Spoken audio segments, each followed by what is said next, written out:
সকাল সন্ধ্যা ভোট প্রচারে ঝড় তুলেছেন সাতরামনগর বিধানসভা কেন্দ্রের বিজেপি মনোনীত প্রার্থী দীপক মজুমদার। ভোট প্রচারে গিয়ে তিনি মানুষের আশীর্বাদ গ্রহণ করেন।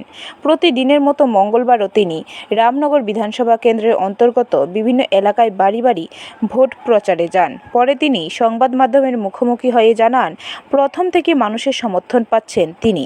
এদিকে 6 আগরতলা বিধানসভা পুর নিগমের 8 নং ওয়ার্ডের 52 নং বুথের মেঘলিমুড়া এলাকায় পশ্চিম ত্রিপুরা লোকসভা আসনের বিজেপি মনোনীত প্রার্থী বিপ্লব কুমার দেবের হয়ে ভোট প্রচারে যান প্রদেশ মহিলা মোর্চা সভানেত্রী মিমি মজুমদার, স্থানীয় কাউন্সিলর শম্পা সেন সরকার সহ মহিলা মোর্চার অন্যান্য নেতৃত্ব।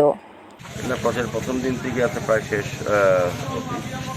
প্রতি বাড়িতেই ব্যাপক সাড়া পাচ্ছি। প্রত্যেকেই আমাদের ভারতীয় জনতা পার্টি সরকারের কাজকর্ম সন্তুষ্ট প্রকাশ করেছেন এবং আমাকে আশীর্বাদ করেছেন।